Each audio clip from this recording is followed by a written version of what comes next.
नमस्कार दोस्तों। आज फिर आपके सामने हाजिर हूँ एक और वीडियो लेके। अलग अलग सब्जेक्ट में मैंने काफ़ी वीडियो बनाया है। आज मैंने सोचा थोड़ा मैंने कुछ ऑब्जेक्टिव भी डाले हैं वीडियो में। वो ऑब्जेक्टिव जो मैंने डाले हैं अलग अलग सब्जेक्ट पे, वो मेरे खुद के बनाए हुए ऑब्जेक्टिव थे, जैसे DR, selection, CG, composition apartment और आदि जो सब्जेक्ट पे वीडियो मेरे खुद के बनाए हुए हैं। मैंने एक बार सोचा कि चलो किसी और का पेपर भी सॉल्व करके देखें किस तरह का रहता है उसमें। और मैं आपको बोलना चाहूँगा कि किस तरह पेपर सॉल्व किया जाता है, खुद मेहनत कैसे की जाती है, उससे आपको कितना फ़ायदा मिलता है। तो खुद सॉल्व करें तो ज़्यादा बेटर है। मैंने एक पेपर मुझे कहीं मिला था नेट से, कहीं मैं देखा था तो मुझे एक पेपर मिला है जिसमें कहाँ से है मालूम नहीं, लेकिन ये पेपर हम सॉल्व किया तो लगा ईस्टर्न रेलवे का कोई पेपर है, जिसने बनाया अच्छा बनाया पेपर। चलो इसको थोड़ा कोशिश करते हैं, शायद इसमें से कोई क्वेश्चन आ जाए कुछ काम का। आपको उम्मीद तो है कि इसमें कुछ क्वेश्चन मुझे अच्छे भी लगे काफ़ी। तो मैं चाहूँगा कि वो क्वेश्चन आपसे डिस्कस करें। वीडियो काफी लंबे हो रहे हैं तो इसमें कुछ 100 क्वेश्चन है। तो मैंने सोचा है कि पहले हम 50 क्वेश्चन करें, क्योंकि बहुत लंबा हो रहा है, लोग थक भी जाते हैं। तो 50 क्वेश्चन करें, फिर अगला 50 क्वेश्चन मैं बाद में करूँ। तो इस बार हम कोशिश करेंगे आधे पौन घंटे का जो भी वीडियो बनेगा उसमें 50 क्वेश्चन एटलीस्ट कर पाऊँ मैं। थोड़ा मैं डिटेल में भी समझाऊंगा आपको। तो स्टार्ट करते हैं सबसे पहले। When was the railway board form? Railway board कब से फॉर्म हुआ? मेरे ख्याल से ये सबको मालूम है। 1905 में बना। लेकिन मेरी एक आदत है, मैं भी कोई चीज पढ़ता हूँ, कोई बताता हूँ, तो मैं सीधा ऐसा नहीं कि मैंने कुछ बताया उसका मैं गलत बोल रहा हूँ। अभी और लोगों में वीडियो देख रहे हैं तो मैं हमेशा चाहूंगा कि एक तो मैं बता दूं, इसमें जो हमेशा मैं बोलता हूँ कि मेरा जो इसमें आंसर जो बताया वो मेरा खुद का इंटरप्रिटेशन है, व्यू है। लेकिन मैं मेरे वीडियोस आप देखोगे तो मैं हमेशा सपोर्टिंग डॉक्यूमेंट के साथ में बात करता हूँ, ताकि आपको ऐसा लगे कि सिर्फ मैं कुछ ही बोल रहा हूँ या मेरा इंटरप्रिटेशन, आप खुद भी उसको समझ पाए, पढ़ पाए। और साथ में जो मैं बेस डॉक्यूमेंट जो मेरा बेस है उसको मैं अपलोड भी करता हूँ, ताकि आप भी वो लेटर को पढ़ लें। उसके बाद कोई नया अपडेटेड जनरली 99% नहीं मिलेगा, लेकिन हो सकता है कोई रेयर केस में छूट गया हो। मैं पूरी कोशिश करता हूँ कि मैं कंपाइल करके ही आपसे बात करूँ। तो इस बार जो पहला क्वेश्चन हमारा है, रेलवे बोर्ड कब से बना, इसका पहला क्वेश्चन का ये मैंने लिया है पीडीएफ। इसमें लिखा हुआ है इंडियन रेलवे बोर्ड एक्ट 1905 1905 में आया था। Where railway board has been constituted for controlling the administrate of railway in India and it is expedient to provide the investing such board with certain powers of or function under the Indian Railway Act 1819। एक तो मैं बता दूं, railway act 1989 चल रहा है अभी हमारा। 1989 से पहले जो रेलवे एक्ट था वो था 1890। तो ये भी क्वेश्चन पूछा जाता है। तो इसमें ये जो क्लियर लिखा हुआ है आप देखते हैं 1905 से 10 एक्ट में भी called the Indian railway board act 1905। तो ये मैं बता दूं आपको कि पहला जो क्वेश्चन का आंसर था हमारा वो है 1905। बेस बता दिया मैंने आपको क्या बेस है। अगला क्वेश्चन है, who was the first railway minister of independent India? स्वतंत्र भारत के पहले रेल मंत्री कौन थे? डी इसका आंसर है जॉन मित्तल। इसका मैं बता दूं किस बेस पे हम बता रहे हैं। ये मैंने निकाला है लिस्ट ऑफ रेल मिनिस्टर्स की, जिसमें हमारे पहले रेल मिनिस्टर है वो जॉन मथई। 15 अगस्त 1947 को देश आजाद हुआ था, उसी तारीख से ही बने थे। और ये करीब एक साल जैसे रहे, 48 तक। उसके बाद एन जी एस अयंगर थे। लाल बहादुर शास्त्री मेरे फेवरेट है, काफी सज्जन व्यक्ति थे। तो ये क्वेश्चन पूछ सकते हैं कि लाल बहादुर शास्त्री क्या रेल मिनिस्टर थे? क्योंकि जनरली प्राइम मिनिस्टर थे, हमको मालूम है। तो रेल मिनिस्टर भी थे। एक तो ये क्वेश्चन होता है कौन से नंबर के रेल मिनिस्टर थे, तो तीसरे नंबर के रेल मिनिस्टर थे। इस पर ये लिस्ट मैं अपलोड कर दूंगा, इसमें आप देख लीजिए। और एक क्वेश्चन और इसमें बनता है कि अभी जो हमारे वर्तमान रेल मिनिस्टर हैं, हमारे जो अश्विन वैष्णव जी, वो कौन से नंबर के रेल मिनिस्टर हैं? तो ये सब आप जरा नंबरिंग में देख लीजिए कब से कब तक है। तो इस तरह के क्वेश्चन हमसे पूछा जा सकता है। अगला क्वेश्चन है हमारा, which rule of railway service conduct rule is related to taking part in politics? Politics के कनेक्शन में, पॉलिटिक्स में पार्टिसिपेट करना है नहीं करना, उसके बारे में हमारा कौन सा कंडक्ट रूल है? तो इसके मैं बता दूं, हमारा कंडक्ट रूल नंबर 5 लगता है। ये हमारे कंडक्ट रूल की कॉपी लगाइए। Taking part in politics in election, no railway servant shall be a member of or be otherwise associated with any political party. कोई भी जो रेलवे कर्मचारी होगा वो किसी के साथ भी ना तो पार्टिसिपेट करें, ना उससे कोई जुड़ा रहेगा। और any organisation which take part in the politics nor shall be take part subscribe. इसमें कुछ ऐड भी नहीं करना, सब्सक्राइब भी नहीं करना, आपको कुछ पैसा भी नहीं देना, आपको उसको स्टेट नहीं करना। इस तरह की पॉलिसी हमारी 5 नंबर में दिया था। 5 नंबर का जो हमारा कंडक्ट रूल है उसके अंदर दिया हुआ है, तो मैं इनको बता दूं आपको कि कहाँ से ये आया है।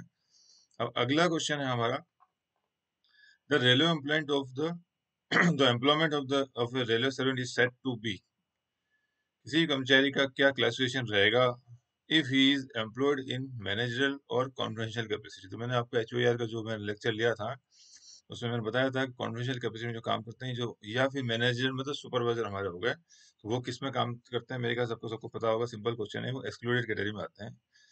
अगला क्वेश्चन है, railway servant hours of work period rest rule 2005 have been meant under the powers control by. ये जो हमारा जो railway servant hours of work period of rest rule 2005 बना है, मैंने एचओआर रूल में बताया था कि किस सेक्शन के अंतर्गत बनाया है, तो इसमें आंसर हमारा है सेक्शन 136। इसका अभी मैं आपको बताऊंगा, 5 नंबर हमारा ये है हमारा railway act.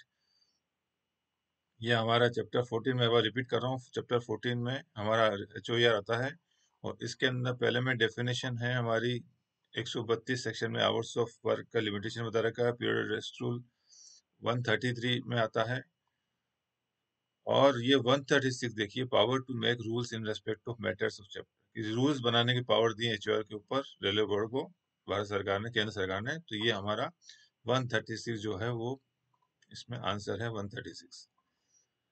As per the railway servant hours of work period of rest rule 2005, may be specify any category of railway staff to be treated as excluded on the consideration that the such staff are available। ये हमारे एचयूआर के provision है, इसमें ministry of railway, यहाँ आएगा ministry of railway में specify any category of railway staff to be treated as excluded on consideration that such staff are available on call. ये एक हमारा क्वेश्चन है 6 नंबर का। एक क्वेश्चन मैं आपको पीछे बताऊंगा 32 नंबर का, सेम है इसलिए बता दूं। 32 नंबर पूछा है, as per the railway servant hours of work period rule 2005 dash shall specify the railway servant or class who shall be treated as supervisor. तो सुपरवाइजर के लिए कौन अथॉरिटी है, तो उसमें मिनिस्ट्री ऑफ लेबर आएगा। ये दोनों का मैं बेस एक ही साथ में खोल के बता दूं, इसलिए मैंने बताया था। ये आपका 6 नंबर हमारा, ये 6 नंबर एचओआर है, इसमें मैंने आपको बताया था ये 6 नंबर में सुपरवाइज स्टाफ के बारे में जो हमारा क्वेश्चन है 32 आएगा। तो ministry of labour by order specifying the railway servant और classes of railway servant who shall be treated supervisor. तो ministry of labour supervise staff के लिए जो है मिनिस्ट्री ऑफ लेबर स्पेसिफाई करेगी। और जहां तक हमारा क्वेश्चन नंबर 6 था उसमें एक्सक्लूड, उसमें ये लिखा है, ये देखिए ये लाइन पूरी टाइप कर दिया है, ministry of railway may by order and writing specify any other category of railway staff in any of the department of Indian Railway who shall be treated excluded on the consideration that such staff are available on card। ये हमारा 6 number का question है, ये की line type की थी, ये आप देख लीजिए, same to same line type की हुई है ये वाला, एज पर द ये वाला क्वेश्चन यहाँ पे आएगा मिनिस्ट्री ऑफ रेलवे। तो दोनों को मैंने बता दिया, 6 का बता दिया, 32 का बता दिया। When did the Factory Act 1948 came into effect? Factory act जो 1948 था कब से इफेक्ट हुआ? 1/4/49 से इफेक्ट हुआ था ये। इसकी भी मैं आपको बता दूं, 7 नंबर क्वेश्चन हमारा फैक्ट्री एक्ट ये वाला, ये हमारा फैक्ट्री एक्ट में लिखा हुआ है कि दिस एक्ट में भी कॉल्ड एज फैक्ट्री एक्ट, और यहाँ लिखा हुआ है it shall be came into force on the first day of April 1949। तो 1 अप्रैल 1949 से ये लागू हुआ। तो ये मैं जस्ट बता दूं आपके, कोई भी आंसर होता है तो वो आंसर कोई भी कुछ बोले नहीं, आप उसका ऑथेंटिक डॉक्यूमेंट चेक करें कि क्या है, सही है गलत है। मैं उम्मीद करता हूँ मैंने जो बताया है, जो डॉक्यूमेंट्स 99.9% वो सही है, अगर उसमें कोई अपडेट नहीं आया हो, जनरली तो नहीं आया। अगला क्वेश्चन है financial application of e office. इसके बारे में मैंने इसमें आंसर लिखा नहीं क्योंकि इसमें काफी ढूंढना, मुझे क्लियर मिला नहीं। हालांकि इसमें 4 ऑप्शन है, there are no financial application, security of record is at very low cost, security record is very costly affair, there is no change in cost. तो इसमें जो मैंने रूल पढ़ा है, जो समझने की कोशिश की, उसके हिसाब से ई ऑफिस जो है पूरा सॉफ्टवेयर इम्प्लीमेंट करना पड़ता है। और मैंने एक जगह पढ़ा इसमें, तो मुझे पर्टिकुलर रेलवे, शायद साउथ सेंट्रल रेलवे में कुछ 55 लाख समथिंग कुछ अमाउंट उसमें था, दिया था उसमें, जो मैंने प्रिलिमिनरी जो थोड़ा सा मैंने उसमें छानबीन की। तो मुझे ऐसा लगता है कि ई ऑफिस ऐसा नहीं कि फ्री वाला है, पूरा सॉफ्टवेयर है, पूरी टीम लगती है, तो ये कोई नो फाइनेंशियल एप्लीकेशन वाला जॉब नहीं है, ना ही बहुत कम कॉस्ट। इसका एक जो भी एक लेजिटिमेट कॉस्ट है, क्योंकि ये ई ऑफिस आने से ट्रांसपेरेंसी, हर चीज की लिबर्टी, लाइबिलिटीज और सब रेस्पॉन्सिबिलिटी फिक्स होती है, तो इसको इम्प्लीमेंट करने से कहीं ना कहीं सिस्टम सही चलता है। तो सही सिस्टम चलाने के लिए पैसा नहीं देखा जाता। तो मेरे ख्याल से सरकार ने इसको इसलिए इम्प्लीमेंट किया है कि काम ज़रूरी है, पैसा नहीं। तो मेरे ख्याल से तो इसमें सी होना चाहिए कि कॉस्टली अफेयर है, क्योंकि पैसा इसमें लगता है, बाकी लगता नहीं। लेकिन इसमें सही नहीं, क्योंकि आप अपने लेवल पे इसको जाँच कर लें। क्वेश्चन 9 है reconstruction of service record with account concurrence on the basis of affidavit when no other records available is under the power of. इसका क्या मतलब है, कोई भी कर्मचारी है उसके सर्विस रिकॉर्ड हम मेंटेन होते हैं ग्रुप सी के जितने भी मैक्सिमम पर्सनल डिपार्टमेंट में, और गजिस्ट्रेट के सर्विस रिकॉर्ड होते हैं वो अकाउंट्स में मेंटेन होते हैं। तो नॉन गजिस्ट्रेट के सर्विस रिकॉर्ड कई बार खो गए आपके, तो रिकास्टिंग करना पड़ता है। रिकास्टिंग, तो रिकास्टिंग के लिए अलग अलग अथॉरिटी है। तो उसके लिए मैं जब बता दूं, इसमें मैंने आंसर तो लिखा हुआ रिलेवोट, लिंक किस प्रकार से आया, हमारा 9 नंबर का मैं जरा निकाल दूं आपको। उसमें एसओपी नहीं बता देता हूँ, ये हमारी एसओपी है इसमें। तो इसमें रिकंस्ट्रक्शन हमारे दो तरह के होते हैं। Reconstruction of service register with available record. अगर अवेलेबल रिकॉर्ड है आपके, तो जनरली डिवीजन में हो सकता है सीपीओ को पूरी पावर दी हो, डिवीजन में एसएजी ऑफिसर को जनरली पावर की, एडीएम से हम अप्रूव कराते हैं इसके अंदर। और प्राइवेट कंकरेंस अकाउंट से जरूरी है आपके। और जो हमारा जो क्वेश्चन था, reconstruction of service register on the basis of affidavit when no record are available. अगर रिकॉर्ड नहीं है और एफिडेविट के बेस में है, तो यहाँ पूरा कोई पावर किसी को भी नहीं दी है। प्रायर अकाउंट कंकरेंशन इज, अकाउंट का तो कंकरेंस चाहिए चाहिए obviously. Sanction of railway board is necessary, ये एक नियम है। तो मैंने कहा जरा नियम बता दूं आपको कि ये हमारा एसओपी है। अगर रिकॉर्ड अवेलेबल है तो हम एसएजी ऑफिसर से करा सकते हैं, लेकिन नहीं तो आपको रेलवे बोर्ड में जाना पड़ेगा। अगला क्वेश्चन है mandatory recovery direction for subsistence allowance do not include. कि आपका जो सब्सिडेंट अलाउंस है, सब्सिडेंट अलाउंस क्या होता है, सस्पेंशन, कोई कर्मचारी सस्पेंशन में, सस्पेंशन के दौरान जो सब्सटेंस अलाउंस देते हैं उसको बोलते हैं सब्सिडेंट अलाउंस। जो भत्ता दिया जाता है जो कि 50% होता है, या सीधे शब्दों में बोला है कि the pay which is admissible during the suspension allowance which is equal to the pay of LHAP. और एलएचएपी का पे क्या होता है, LHAP is half of the LAP. जो एलएपी मिलता है उसका आधा होता है एचएलएपी, और एचएलएपी में जो पेमेंट जाता है वही सब्सिडेंट अलाउंस जाता है। डेफिनेशन की बात में रेलवे बोर्ड की जो प्रिस्क्राइब डेफिनेशन इस तरह की है। और सब्सिडेंट अलाउंस में जो हमारे कोई आदमी सस्पेंशन में है, तो उसकी रिकवरी अगर करनी है हमको, क्या है मैंडेटरी रिकवरी, कौन कौन सी है, कौन कौन सी नहीं है। तो इसमें इनकम टैक्स मैंडेटरी रिकवरी आती है, वो करना आपको। House rent allowance, alert charges जो भी है वो आपको करना है। Recovery towards government loan advances वो करना है। रिफंड ऑफ जीपीएफ पीएफ वगैरह का जो है ये मैंडेटरी नहीं है, ये मैंने बोला है। अब हम इसको ब्लैक एंड व्हाइट में देखते हैं कि किस बेस पे नहीं है।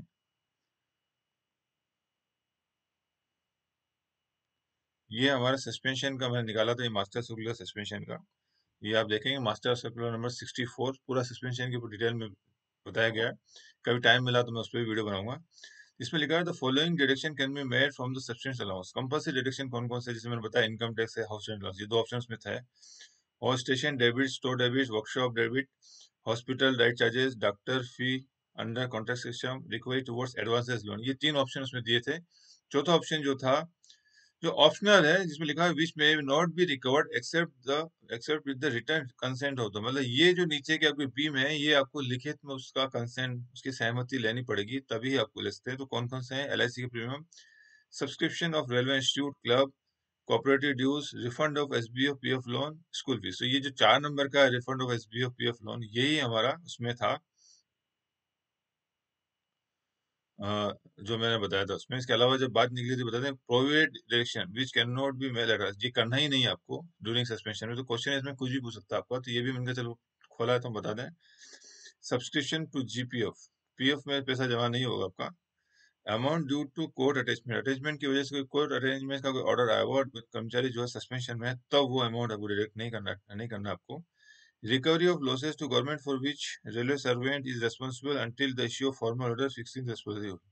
अगर कोई सरकारी कर्मचारी ने कुछ नुकसान कर दिया उसकी रिकवरी करने, लेकिन जब तक फॉर्मल ऑर्डर नहीं आएंगे तब तक उसको नहीं करेंगे। तो ये जो तीन तरह के डिडक्शन होते हैं, एक तो मैंडेटरी कंपल्सरी आ गया, एक ऑप्शनल हो गया, एक तो होता है साफ मना है, करना ही नहीं। तो हमारा जो था ये वाला था, refund of SBF PF loan था हमारा। क्वेश्चन नंबर ये देखिए, रिफंड ऑफ पीएफ, इसमें जीपीएफ लिखा, लेकिन हमारा पीएफ होता है पीएफ एंड एडवांसेस, ये हमारा है, मैंडेटरी नहीं है इसको, ठीक है। क्वेश्चन 11 है the revise rate of risk allowance. ये मैंने आपको उस दिन बताया था कि क्या रिवाइज रेट है जो 3, 11, 20 मैंने आपको उस दिन भी बताया था जब मैं अलाउंसेस पढ़ा रहा था कि हमारे जो मैक्सिमम अलाउंसेस थे वो 1/7/2017 से लागू हो गए थे, और 1/7/17 को रिस्क अलाउंस के में भी एक लेटर निकला था जिसमें 60 रुपए से बढ़ाकर सीधा 135 रुपए कर देता डी, जिसमें ऑप्शन है। फिर बाद में रेलवे बोर्ड ने एक 2020 में लेटर निकाला, और उसमें कहा गया है कि जो इसका जो रिवाइज रेट होगा वो 90 रुपीज होगा। ये it will be effective from the date of issue of this order, that is means 3/11/2020.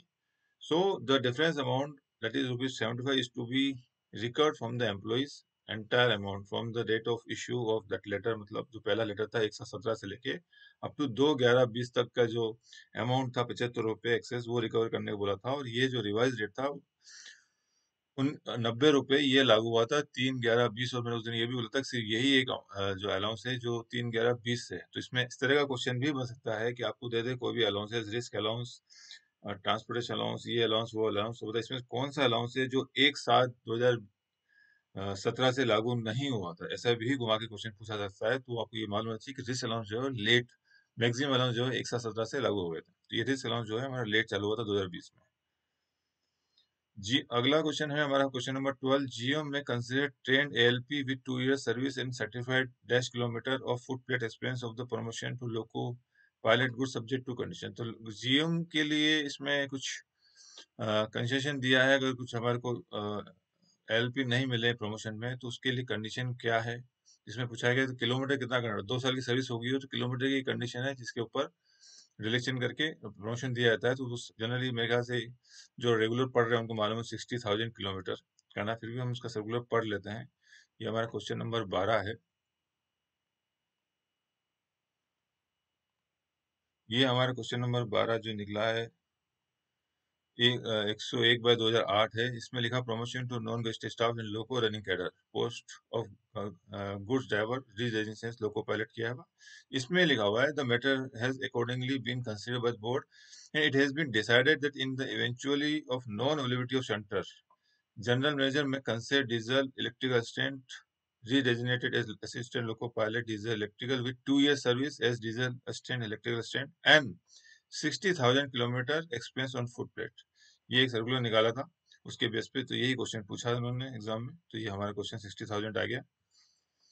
The engagement of fresh face as substitute TADK has been discontinued by the railway board with effect from date मांगी। ये मैं बता दूं, हमारे railway में bungalow peon का एक प्रथा चल रही थी सालों से, जिसमें जे ग्रेड एबव जो लोग थे वो हर 4 साल 5 साल, एसएसजी में से 4 साल था, बाकी 5 साल में जो अपॉइंट कर सकते बंगला प्यून। और उसका उसका दूसरा नाम था टीएडीके, मतलब टेलीफोन अटेंडेंट कम डाक खलासी। फुल फॉर्म इसका ये हो जाएगा, टेलीफोन अटेंडेंट कम डाक खलासी। तो ये जो होते थे उनकी जो ऑफिशियल कैपेसिटी में जो काम रहता था डे नाइट, कभी नाइट इंस्पेक्शन करना है, उस अधिक काम के लिए उनको दिया जाता था उनको।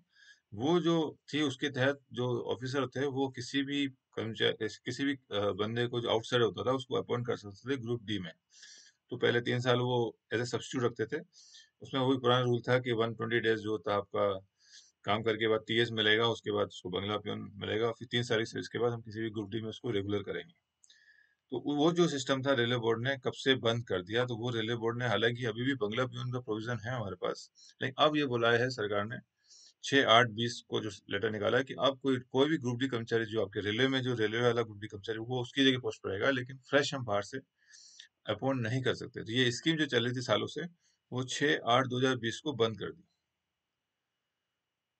क्वेश्चन नंबर 14 बताया railway ministers welfare and relief fund has been constituted since long for providing financial assistance to railway servant and their families in distress such as arising from natural calamities, prolonged illness, sudden death, etc. In deserving cases, the amount of financial assistance from this fund in case of self sickness of railway servant or their dependents include। इसमें बताया कि railway minister welfare fund है हमारे, RMWRF fund एक होता है जिसमें railway जो कर्मचारी होते हैं उनको उनकी जो समस्या, जो डिस्ट्रेस जब आता है फैमिली में, कुछ क्या किस तरह की कोई नेचुरल कैलामिटी होती है, कोई के घर में प्रोलॉन्ग इलनेस है, जो एम्प्लॉय है वो अच्छा सडन डेथ होगी, तो उस ऐसी परिस्थिति में जो है प्राइम मिनिस्टर रिलीफ फंड से जो है उनका फंड जो है उससे उसको कर्मचारी को राहत दिया जाता है। तो उसमें अलग अलग हेड है। तो उस हेड में बताया गया है कि जैसे आपका इसमें बताया हुआ है कि नेचुरल कैलेमिटी में कितना देना है, इलनेस में कितना देना है, सडन डेथ में कितना देना है। तो उसमें पूछा गया है कि अगर सिकनेस है, सेल्फ सिकनेस है, उसमें कितना देना है मैक्सिमम अमाउंट। तो इसमें लिखा हुआ है मैक्सिमम 1 लाख देना है। इसके बारे में हम बात कर रहे हैं 14 नंबर का।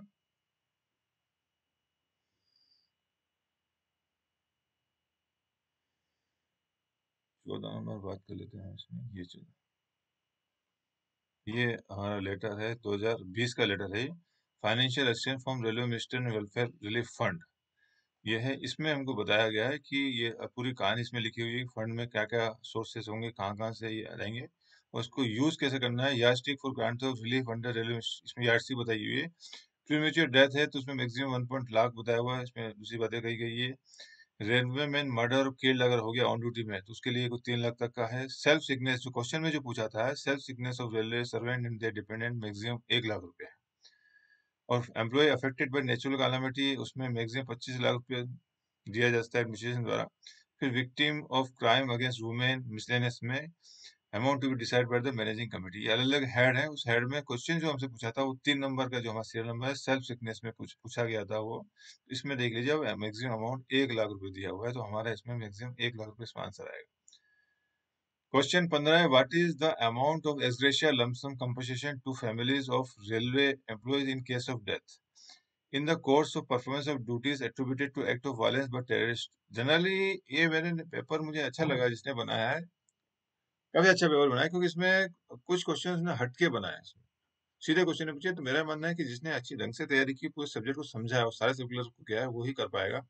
नॉर्मली हम क्वेश्चन यही पूछते हैं कि कोई आदमी एक्सलेशन ऑन ड्यूटी एक्सपायर होगा कितना पैसा मिलेगा, जनरली यही क्वेश्चन आता है। तो हम 25 लाख लिखते हैं। इसमें ये हटा दिया उसने थोड़ा सा हटा दिया। उसने बोला कि नहीं, अगर आप ड्यूटी पे टेररिस्ट अटैक में कितना मर रहे हैं, कितना टेररिस्ट अटैक में अगर अटैक हुआ है या एंटी सोशल एलिमेंट में जो दंगे वंगे होते हैं उसमें अगर डेथ हुई है तो क्या मिलेगा। ये थोड़ा सा इसने ट्रिकी कर दिया है। तो इसमें भी मैं बता दूं आपको, पहले मैं आपको रूल बताता हूँ।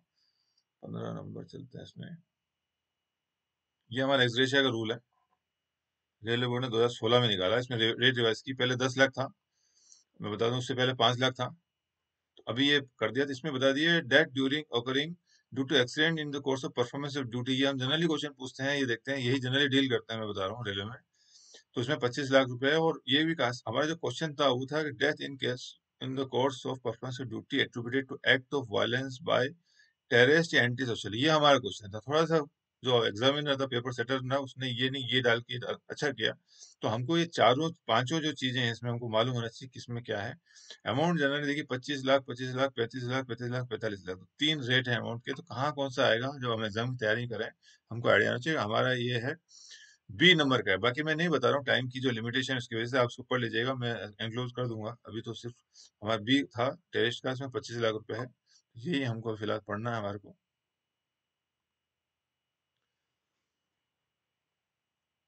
तो यहाँ 25 लाख आ जाएगा। 40 लाख इसमें दिखा है, सी तो कोई ऑप्शन है ही नहीं हमारे पास। हमारे पास तीन ही ऑप्शन है, 35 लाख, 25 लाख और 45 लाख। इसमें 25 लाख इसमें। क्वेश्चन नंबर 16, एज पर RBI number 3421, holiday home facility is now available at following location. 21 में कुछ नया जगह हॉलीडे होम फैसिलिटी थी, वो अमरनाग क्या है ये, अमरकांटक है ये।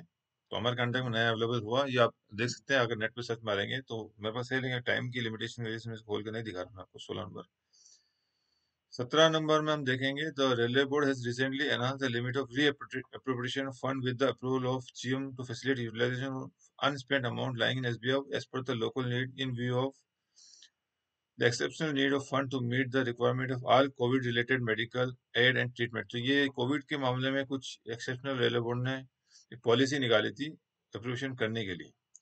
तो इसको भी रूल में जरा आपको बता दूं आपको। 17 नंबर, ये हमारा 17 नंबर है।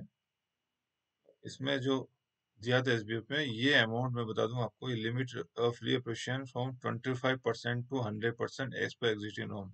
ये रेलवे बोर्ड ने 2021 में निकाला था, कोविड के कनेक्शन में ही। तो यही क्वेश्चन इन्होंने यहाँ पूछा था।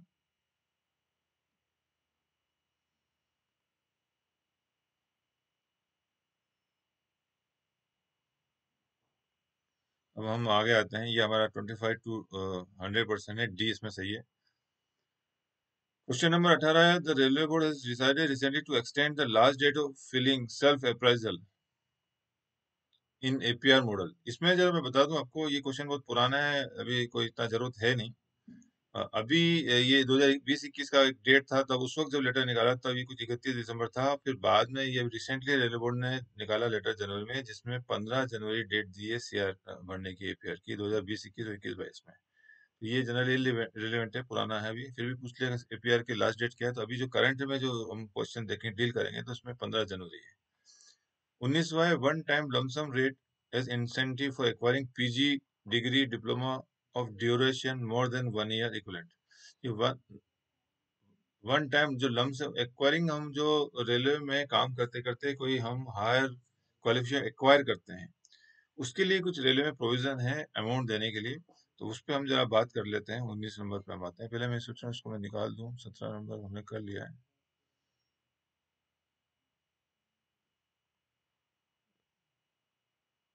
ये हमारा 19 नंबर आ गया है। ये हमारा है incentive for acquiring higher qualification. ये हमारा रेलवे बोर्ड का सर्कुलर 2022 का है, और इसमें इन्होंने पूरा बता दिया है। इसको मैं थोड़ा सा इसको खींच लेता हूँ आगे। ये हमारे रेट है। पीएचडी अगर हम इसमें करते हैं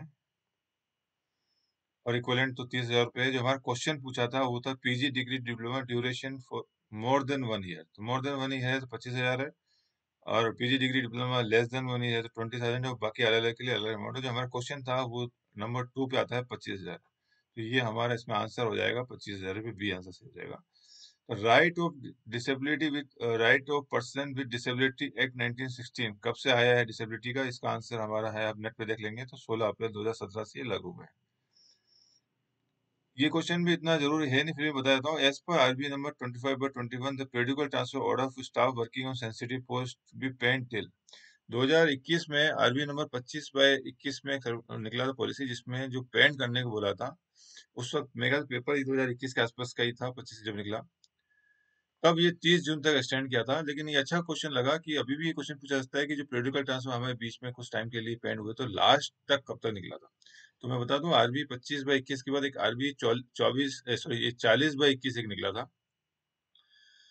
उसमें जो डेट निकली थी लास्ट हमारी निकली थी 30 सितंबर 2021। यानी पीरियोडिकल ट्रांसफर के मामले में अगर आपको जानकारी नहीं है तो बता दूं, पीरियोडिकल ट्रांसफर जो नॉर्मली हमारा करता है तो ड्यू टू कोविड कुछ पेंड करने को रेलवे बोर्ड ने बोला था, और लास्ट जो पेंड का जो प्रोविजन था रेलवे बोर्ड की तरफ से था वो 30 सितंबर 2021। उसके बाद पीरियोडिकल हमारे रेगुलर चालू हुआ। तो ये क्वेश्चन पूछा जा सकता है कि लास्ट आपका किस तारीख तक पीरियोडिकल ट्रांसफर पेंड था, तो उसका आंसर होगा 30 सितंबर 2021।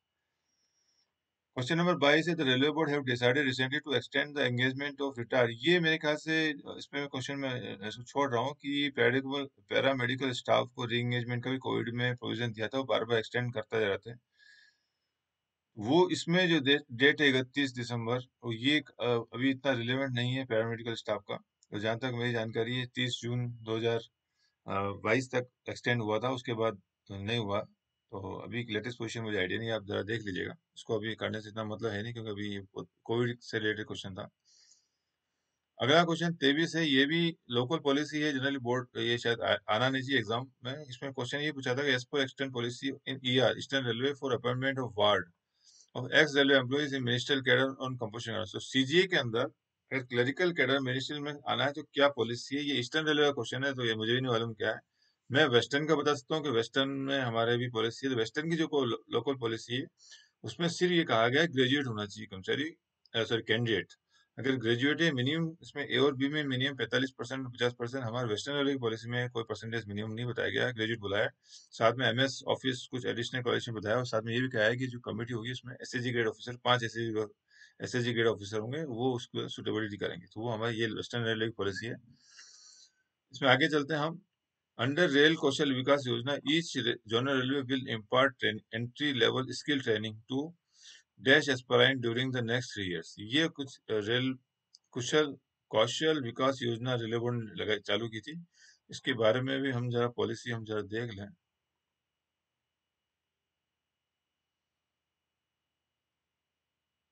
ये पीरियोडिकल ट्रांसफर का मैं बता दूं आपको, ये मैंने कुछ बताया था। ये 22 जून 21 का लेटर है। मेरे ख्याल से जो ये एग्जाम पे पेपर आया था ये 22 जून से पहले का है।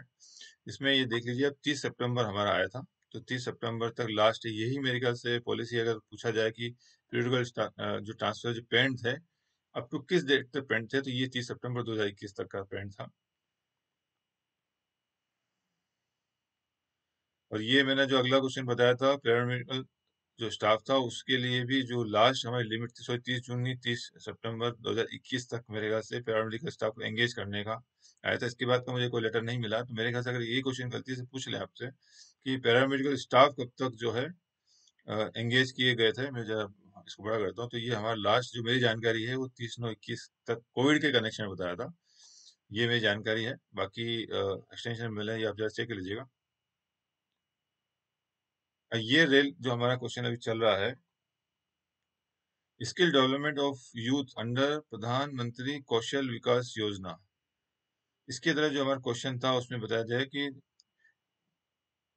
to further empower youth by providing them entry-level skill training in Railway Training Institute, Rail Kushal Vikas Yojana is being launched on the Indian Railway under RKVY. Each Zonal Railway will impart training of 2,500 aspirant and production unit will impart training to 1,000 aspirant during the next 3 years. तो railway zonal railway जो है वो 2,500 करेंगे, production unit जो है वो 1,000 करेगी। ये हमारा इसका क्वेश्चन का आंसर है। क्वेश्चन हमारा जो पूछा था इसमें पूछा था कि जोनल रेलवे पूछा है, ई जनरल रेलवे। तो जोनल रेलवे का मामला आता है, ये क्वेश्चन है तो चूंकि 2,500 है और यहाँ जोनल रेलवे की प्रोडक्शन यूनिट होता है तो ये 1,000 होता है आंसर। ये हमारा क्वेश्चन का आंसर है। 25 में for claiming compensation under WC act a workman और in case of death his legal representative has to approach. मतलब कोई भी कर्मचारी है अगर उसकी डेथ हो जाती है या वो इंजर्ड हो जाता है तो अगर उसमें उसको मुआवजा कुछ मिलता है बनता है उसको या उसके जो भी अगर वो जिंदा है तो वो या उसकी फैमिली को, तो कहाँ उसको अप्रोच करनी पड़ेगी। तो नॉर्मली तो हम डायरेक्ट अप्रोच हम रेलवे में करेंगे। पहला तो अपने एडमिनिस्ट्रेशन को बोलेंगे भाई हमारा मुआवजा बनता है, अगर नहीं देता है तो ऑब्वियसली फिर इसमें तो ऑप्शन भी नहीं है। तो वर्कमैन कंपनसेशन से संबंधित जो भी मामले हैं वो डील होते हैं, वर्कमैन कंपनसेशन कमिश्नर होते हैं हमारे हर स्टेट में। तो वर्कमैन कमिश्नर जो इस एक्ट के तहत वो है वही उनको रूल सब डिटेल क्या पॉलिसीज है, क्या रेट है कंपनसेशन की, वो सब डील वही करते हैं, किस कितने टाइम में पेमेंट मिल जाना चाहिए। तो ये अप्रोच करेगा कमिश्नर अंडर एक्ट। अगला क्वेश्चन 26 है, an award pass by the authority under WC act can be appeal. अगर ये कमिश्नर जो इसमें कोई अवार्ड पास करते हैं तो वो एम्प्लॉय की फेवर में होता है, एम्प्लॉय के अगेंस्ट में होता है, तो ऑब्वियसली कोई भी अपील हो सकती है। तो अपील आइदर एम्प्लॉय करे आइदर एडमिनिस्ट्रेशन करे, जो भी है। तो वो कहाँ करेगी, तो इसमें बताया हाई कोर्ट में किया जाएगी अपील उसको। 26 क्या मैं बता दूं आपको। Notification for provision of contract level in establishment can be under. तो ये वो बता दूं आपको, नोटिफिकेशन जो होते हैं प्रोविजन ऑफ कॉन्ट्रैक्ट लेवल वो सेक्शन 10 में आते हैं। 26 नंबर का जहाँ तक मेरा ख्याल है मैंने लिया नहीं होगा इसमें, शायद नहीं लिया मैंने इसका कॉपी। बाकी ये रूल मैंने चेक किया था, सेक्शन 10 में आता है ये। 28वां है, when bias is attributed to the IO the IO has to. ये क्वेश्चन समझाता हूं पहले कि ड्यूरिंग डीआर किसी कर्मचारी को SF5 दिया है और SF5 के तहत रूल 9 में इंक्वायरी करना है, तो इंक्वायरी ऑफिसर आईओ मतलब इंक्वायरी ऑफिसर का नॉमिनेट किया जाता है, वो इंक्वायरी करता है। अगर किसी भी टाइम में at at any point of time अगर जो डिलिंक्वेंट एम्प्लॉई है एंड चार्ज ऑफिसर उसको लगता है कि जो इंक्वायरी ऑफिसर है वो कहने में बायस है, उसको जानबूझ के उसको प्रूव करने के मूड में है और उससे एग्री नहीं करता, और उसको लगता है कि किन्हीं वजह से उससे एग्री नहीं करता, बायस का एलिगेशन लगाता है उसके ऊपर, तो क्या करना है। तो ये 4 ऑप्शन है, cease to function as IO, once for all, seek advice from railway advocate, proceed with the inquiry, stop inquiry and seek advice from the DA। तो उसमें आयोग को क्या करना है, तो वो इंक्वायरी अगर मान लीजिए इस तरह की बायस का एलिगेशन लगाता है उसके ऊपर, लिखित में एलिगेशन लगाने में तो वर्बली नहीं बोल रहा हूँ मैं आपको, रेलवे में वर्बली काम नहीं होता है। अगर वो आयोग को लिख के देता है सर आप पे जो है आपके उससे एग्री नहीं कर रहा हूँ, नॉट सेटिस्फाई, और मुझे लगता है आप बायस है इसमें, वो लिख के देगा, या तो वो डायरेक्ट आयोग को लिखे या सीधा DA को लिखे। जनरली तो DA को ही लिखता है, लेकिन इस क्वेश्चन के हिसाब से तो ऐसा लग रहा है जैसे आयोग को लिखा हुआ है, तो ये दोनों को लिखता है, कॉपी कर दे। तो अगर आयोग को भी लिखा हुआ मिलता है तो वो इमीडिएटली इंक्वायरी स्टॉप कर देगा और मामला रेफर कर देगा DA को। फिर DA फर्दर उस पर डिसीजन लेगा कि इंक्वायरी क्या उसी से कंटिन्यू करनी है या चेंज करना है। नॉर्मली केसेस में अगर बायस का एलिगेशन लगाते हैं तो टू इन नेचुरल जस्टिस के कनेक्शन में जनरली उससे नहीं कराते हैं, क्योंकि DR में फिर बाद में दिक्कत आती है। तो जनरली एक बार तो चेंज किया ही जाता है अगर बायस का चार्ज लगता है तो। अगला है, when DA did not accept IO's report. ये भी DR से कनेक्शन क्वेश्चन है, अच्छे क्वेश्चन उन्होंने पूछे हैं जिन्होंने पूछे हैं कि अगर जैसे कि बता दूं कि मैंने आपको DR का भी मेरा लेक्चर वीडियो बनाया हुआ, आप जरा देख लीजिए उसमें डिटेल में, कि अगर कोई इंक्वायरी होती है इंक्वायरी ऑफिसर इंक्वायरी कंप्लीट करने के बाद वो इंक्वायरी रिपोर्ट जो है वो डिसिप्लिनरी अथॉरिटी डीए को सबमिट करता है। और सबमिट करने के बाद डीए जो होता है उसके बाद 3 ऑप्शन होते हैं। पहला ऑप्शन ये होता है कि वो इंक्वायरी को रिपोर्ट को एक्सेप्ट कर ले। दूसरा होता है कि उसको लगता है कि इंक्वायरी में कुछ कमी है। सॉरी, पहले बोलता हूँ, इंक्वायरी को एक्सेप्ट कर ले रिपोर्ट को या एक्सेप्ट नहीं करे। तीसरा होता है कि अगर लगता है उसको इंक्वायरी बराबर नहीं की है, तो या तो कुछ पार्ट के लिए बोले, उसी इंक्वायरी ऑफिसर बोलेगा कि दोबारा करो, या फिर इंक्वायरी ऑफिसर चेंज कर सकता है। तो 3 ऑप्शन होते हैं। तो एग्री कर लिया, ठीक है, और एग्री नहीं किया, दोनों केसेस में जो होती है, अगर एग्री कर लिया हो और एग्री नहीं किया तो एक डिसएग्रीमेंट नोट बनाना पड़ता है डिटेल में कि भाई मैं क्यों एग्री नहीं कर रहा हूँ, उसके अगेंस्ट में बनाना पड़ेगा।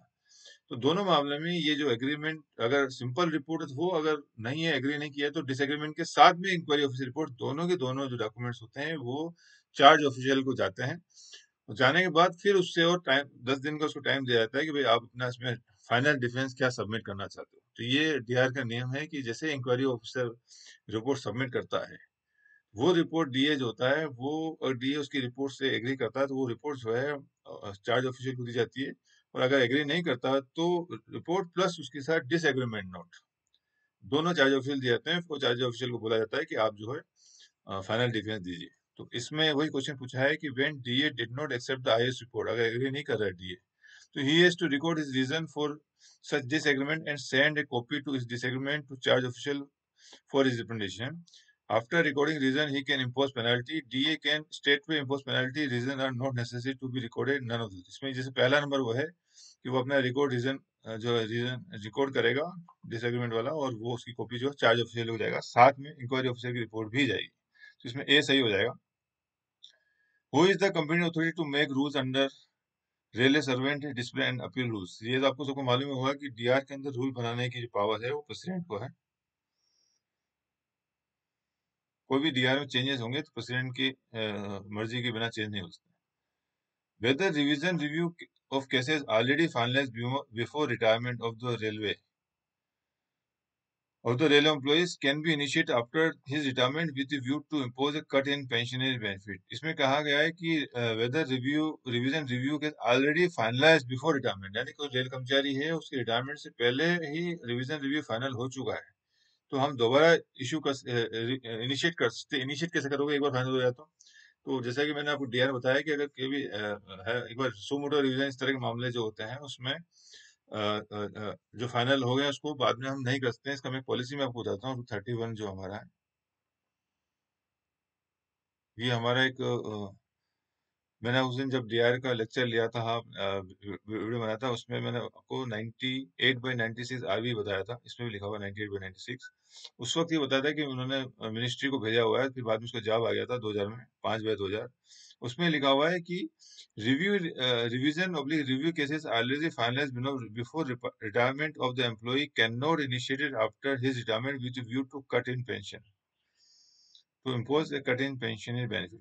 तो एक बार जो कर्मचारी के मामले में revision review cases already final हो गए हैं रिटायरमेंट से पहले, वो वापस इनिशिएट नहीं कर सकते हैं। ये रेलवे बोर्ड का 2005 का सर्कुलर बोलता है। अब हमारा अगला क्वेश्चन आता है, ये 32 में ऑलरेडी बता चुका हूँ। As per railway servant hours of work and period rest rule 2005 dash shall specify the railway servant और classes to who shall be treated supervisor. ये पूरा पूरा मैंने बताया था मिनिस्ट्री लेवल, हमारा रूल 6 भी बोलता था। तो इसमें रूल 5 जो था वो मैंने बताया था आपका। इसमें आपको चाहे तो मैं खोल के दोबारा बता दूं। ये हमारा एक क्वेश्चन में बता दूं आपको, ये है हमारा सुपरवाइजर स्टाफ का है, तो सुपरवाइजर स्टाफ का ही आपको देखना पड़ेगा। तो सुपरवाइजर स्टाफ का मैं आपको बता देता हूँ यहाँ पे। ये हमारा सुपरवाइजर है, ये मैं ऑलरेडी बताया था, दोबारा रिपीट कर रहा हूँ। तो ministry of railway, sorry, ministry of labour shall by order and writing specify the railway servant or classes of railway servant who shall be treated as supervisor। Supervisor treat करने का जो मामला होगा वो मिनिस्ट्री ऑफ लेबर करेगी। और excluded staff के लिए मैं बताया हुआ कि एक्सक्लूडेड स्टाफ का जो डिसाइड होगा वो मिनिस्ट्री ऑफ रेलवे करेगी। ये जरा अपने दिमाग में बिठा दीजिए, supervisor ministry of labour, excluded ministry of railway. तो ये आप अपने दिमाग में बिठा लीजिए, तो आपके क्वेश्चन आपके सही हो जाएंगे। ये क्वेश्चन इंपॉर्टेंट क्वेश्चन भी है, तो आने के वो चांस रहेंगे।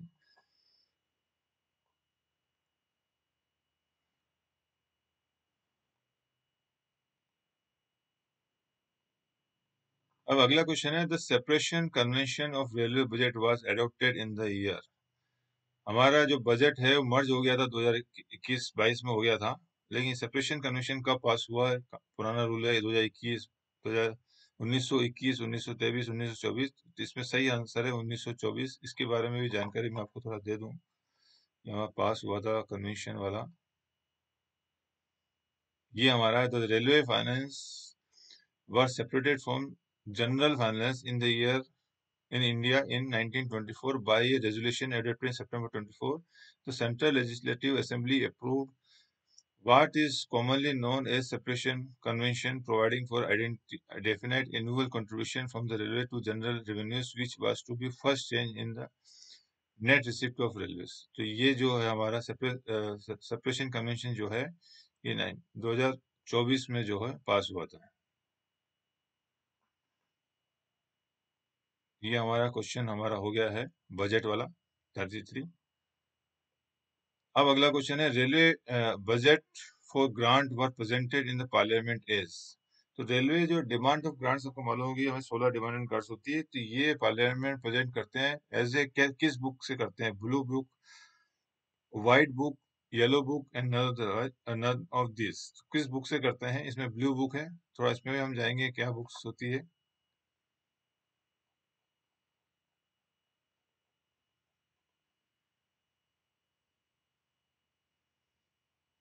ये बता दूं आपको, presentation of parliament, the consolidated budget proposal are presented before the parliament before by honorable railway minister in the following form। तो सिर्फ हम एक ही बुक की हम पढ़ाई नहीं करेंगे, सारी बुक बात कर लें। तो स्पीच जो रेलवे मिनिस्टर होता है उसको बोलते हैं येलो बुक होती है, रेलवे मिनिस्टर की जो स्पीच होती है। Book of demand and grant, जो हमारा क्वेश्चन है वो यही क्वेश्चन है कि जो डिमांड एंड ग्रांट की जो बुक है वो किस क्या नाम है उसको? उसको ब्लू बुक बोलते हैं। द एक्सप्लेनेटरी मेमोरेंडम जो होता है वो व्हाइट बुक होता है। Works machinery and rolling stock programme होता है, पिंक बुक में होता है। और बजटरी नोट होता है ग्रीन बुक। तो ये आप इसको भी अच्छे से आप देख लीजिएगा, काफी काम का है, सिर्फ हम ब्लू बुक ही ना पढ़ें।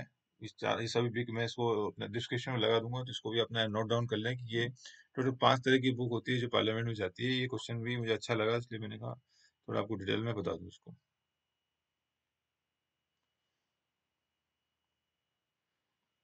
डिमांड एंड ग्रांट्स अपना हो गया है। इसके बाद अगला है 35 नंबर का, retirement benefits are charge to abstract classification. तो हमारे जो एब्स्ट्रैक्ट क्लासिफिकेशन है उसके बारे में पहले हम बात कर लें। एब्स्ट्रैक्ट क्लासिफिकेशन क्या क्या होते हैं? ये हमारा एब्स्ट्रैक्ट क्लासिफिकेशन है। इसमें एक्सप्लेनेटरी मेमोरेंडम जो है, क्लासिफिकेशन रेवेन्यू एक्सपेंडिचर। एब्स्ट्रैक्ट में बता रखा है एब्स्ट्रैक्ट ए में जनरल सुपरिटेंडेंट ऑफ सर्विसेज। इसमें मैं चाहूंगा कि हम चूंकि पर्सनल डिपार्टमेंट से हम बात कर रहे हैं, बाकी अदर डिपार्टमेंट वाले अगर मेरा पेपर देख रहे हैं तो ठीक है, वो देख सकते हैं इसको। हमारे जो पर्सनल से जो रिलेटेड जो आते हैं वो मेरा मानना है कि एब्स्ट्रैक्ट जे है, स्टाफ एंड वेलफेयर एमिनिटीज, ये हम कर लें। उसके बाद प्रोविडेंट फंड जो क्वेश्चन में आता है, provident fund, pension and other retirement benefits, ये एब्स्ट्रैक्ट एल में आता है।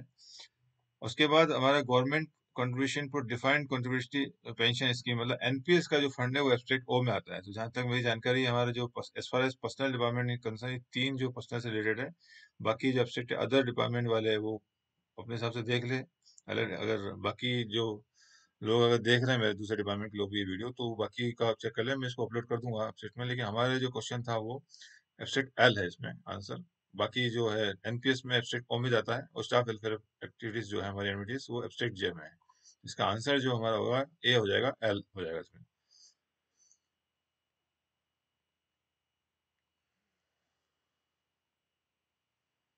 आगे तीन क्वेश्चन है जो मैंने पहली बार ही सुने हैं, पढ़े हैं, थोड़ा आंसर आपके लिए मैं ढूंढ लिया है, लेकिन इसमें ज्यादा मैं बता नहीं पाऊंगा जो मुझे मिला है। इसमें लिखा है, इन मैकेनिकल वर्कशॉप एज पर para 421 of the relevant code incentive bonus to supervisor is restricted to. तो उनका कोई पैरा है, रिलेवेंट कोड है मैकेनिकल वर्कशॉप में 421। मुझे जहाँ तक लगता है ये पेपर किसी वर्कशॉप में ही बना है। उसमें इंसेंटिव बोनस की बात की, सुपरवाइजर की रिस्ट्रिक्ट किया हुआ है। ये आंसर इसमें 80% दिया हुआ है। अगला क्वेश्चन है, मैकेनिकल वर्कशॉप एज पर para 415 in the relevant code ceiling limit on profit earn by each worker. तो ये वर्कर का इसमें 50% है, स्टैंडर्ड बेसिक। और अगला question, in terms of para 429 the relevant code mechanical workshop time loss due to lack of work, इसको क्या कहते हैं? आइडल बोलते हैं इसका। इसके बारे में थोड़ा सा मैं आपको यहाँ बता दूं, ये जो बुक हमने निकाली थी इसके अंदर भी ये कोई पेमेंट ऑफ रिजल्ट बताया इसमें।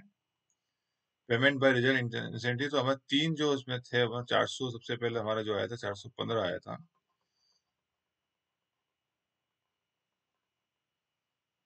415 इसमें देखिए जो कोड का जिक्र किया 415 सेलिंग ऑन द प्रॉफिट, इसमें बता दिया है कि ceiling on profit has been fix at 20% of the standard basic. ये आपको उसमें 50% बताया था 415 वाला। ये क्वेश्चन हमारा कौन सा है 50% वाला 415, ये वाला 37 नंबर का, इसमें 50% सही आंसर है, सेलिंग किया है।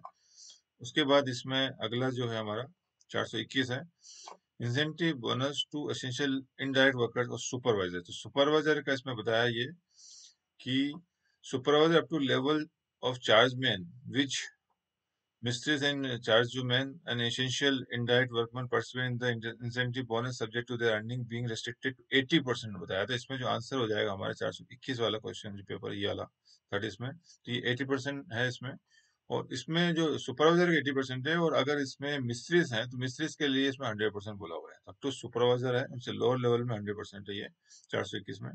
और फिर हमारा अगला क्वेश्चन 429 में कि अगर टाइम लॉस्ट हुआ है, अगर time lost due to lack of work, machine repair and lack of tool, इस कार्ड, इसको इस टाइम को क्या बोलते हैं? इसको आइडियल टाइम बोलते हैं। इसके बारे में भी 429 में बताया हुआ है। 429 हम थोड़ा चलते हैं इसमें।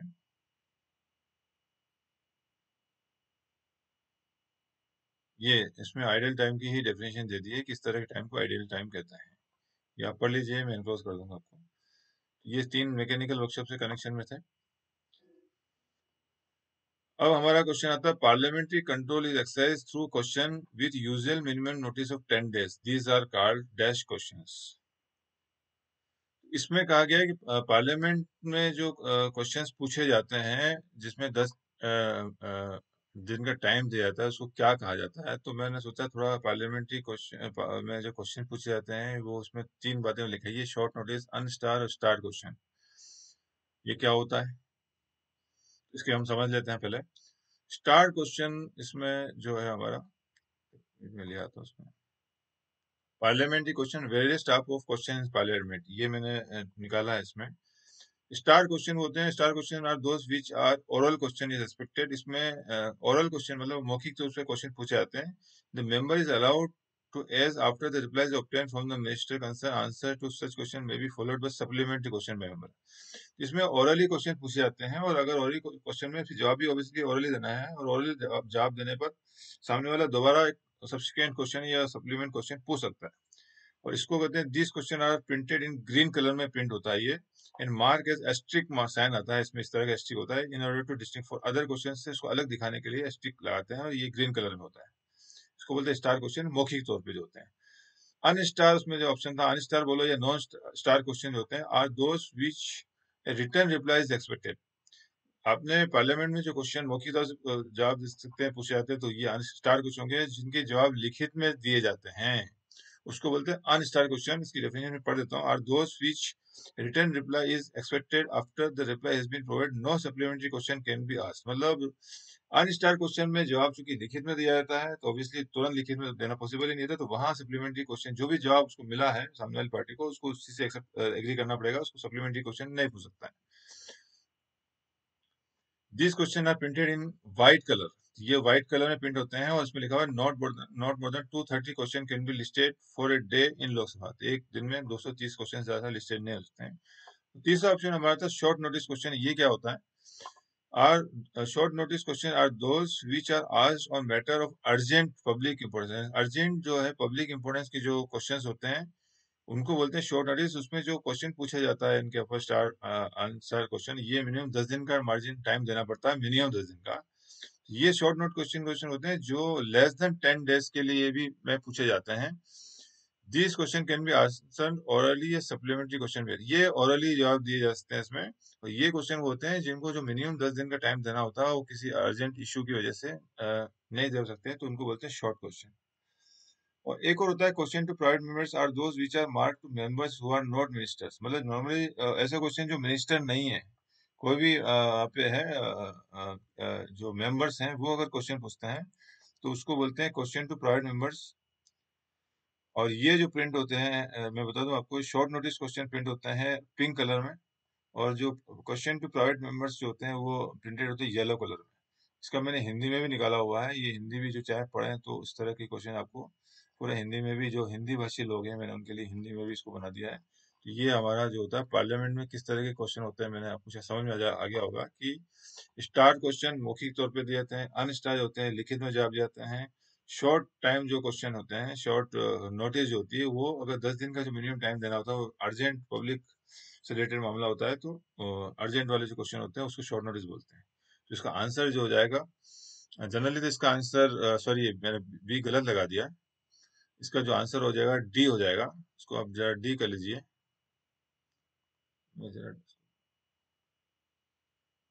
अभी इसको, इसका आंसर जो है, चूंकि 10 दिन का टाइम देने की बात हुई है तो इसका आंसर बी में मैं टिक मारा है। इसका आंसर जो हो जाएगा, बी और सी दोनों सही हो जाएगा, तो ये डी इसमें आंसर हो जाएगा। डी जरा कर लीजिएगा, ये मेरे से थोड़ी गलती होगी शायद। अगला जो क्वेश्चन है हमारा 40 नंबर का,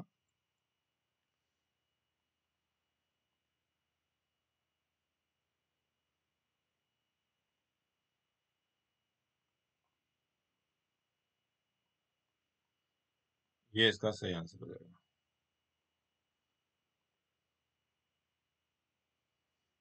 अब हमारा क्वेश्चन है अगला, one of the highest operating revenue expenditure that is on fuel by railway is under demand number. तो हमारा जो हाईएस्ट जो है रेवेन्यू जो एक्सपेंडिचर है रेलवे का, ऑपरेटिंग रेवेन्यू, वो फ्यूल पे है, तो वो किस डिमांड में आता है। तो इसके अंदर भी क्वेश्चंस मैंने देख रहा था, इसका आंसर हमारा जो डिमांड नंबर 10 है, 10 में जितना है फ्यूल वाला जो हमारा है वो सब डिमांड नंबर 10 में आता है, एब्स्ट्रैक्ट एच में, ऑपरेटिंग एक्सपेंसेस फ्यूल। तो ये डिमांड नंबर 10 है, ये क्लासिफिकेशन ऑफ रेवेन्यू एक्सपेंडिचर जो है उसके अंदर ये क्वेश्चन मिला है। तो इसका आंसर हो जाएगा 10 number. Reappropriation of fund is not permissible for which of the following. इसको फिर हटा देता हूँ मैं। ये बोल रहा है कि रीअप्रोप्रिएशन किस में अलाउ नहीं है। रीअप्रोप्रिएशन क्या होता है पहले मैं बता दूं। रीअप्रोप्रिएशन होता है कि जो फंड का अलाउट होता है सरकार से, भारत सरकार से, रेलवे बोर्ड से, अलग अलग हेड में अलग अलग फंड अलाउट होते हैं। जैसे एक आपका कोई रेवेन्यू हो गया, सॉरी किसी भी चीज में एक फंड ए बी सी चार अलग अलग आपके डिफाइन कर दिए। ए में इतना पैसा देना है, बी में इतना देना है, बी के कोई काम है इसके लिए इतना देना है। सिंपल वे में एक डिपार्टमेंट मान लेते हैं, आपके ऑपरेटिंग में इतना देना है, कमर्शियल में इतना देना है, इंजीनियरिंग में इतना देना है, एसएनटी में ही देना है। एक फंड आता है हर उसके लिए, हर सब्जेक्ट वाइज फंड आता है। लेकिन किसी वजह से क्या होता है कि हमको एक पर्टिकुलर, एक मान लीजिए हमारे ऑपरेटिंग में हमको ज्यादा पैसा चाहिए गाड़ी के लिए, और हमको कमर्शियल में कम पैसा चाहिए, तो हम क्या करते हैं कि जो फंड अलॉटेड फंड है उसमें से, कमर्शियल में से कुछ फंड निकाल के ऑपरेटिंग में दे देते हैं। इसको बोलते हैं रीअप्रोप्रिएशन ऑफ फंड। अर्जेंसी जो भी रीजन है, तो वो उसको बोलते हैं एक एलोटेड फंड जो किसी पर्टिकुलर हेड में दिया हुआ है, उस हेड से हम निकाल के हम जो दूसरे हेड में ट्रांसफर करते हैं ड्यू टू अर्जेंसी या रिक्वायरमेंट जो भी है, उसको रीअप्रोप्रिएशन करते हैं। तो रीअप्रोप्रिएशन करने के लिए भी नियम है कि कुछ जगह हम कर सकते हैं और कुछ जगह नहीं कर सकते। रेलवे बोर्ड ने अलाउ किया हुआ है। जैसे अभी एक क्वेश्चन ऊपर ही पूछा था कि कोविड के अंदर 25% 100% एसबीएफ में अलाउ किया, तो एसबीएफ में भी रीअप्रोप्रिएशन का लिमिट हुआ है कि किस एक हर हेड दिए हुए, एजुकेशन ये उसमें, इसमें अलग अलग हेड दिए हुए हैं, उसमें फिक्स अमाउंट आपने देखा होगा। एसबीएफ में हमको हमारा जो 800 रुपये है उसमें अलग अलग 800 रुपये कहाँ कहाँ खर्चा करना है वो बताया हुआ है। तो फिक्स किया हुआ है कि 3 रुपए इसमें, 10 रुपए इसमें, 15 रुपए इसमें, 100 रुपए इसमें। तो आपको उसी में उतना ही अमाउंट खर्च करना है। लेकिन अगर किसी में, किसी का निकाल के दूसरे में करना है तो उसको बोलते हैं रीअप्रोप्रिएशन। और वो रेलवे बोर्ड प्रिस्क्राइब कर रखा है कि अप टू 25%, जनरली एसबीएफ में कई मामले 25% तक हम फंड उड़ा सकते, ज्यादा नहीं उड़ा सकते।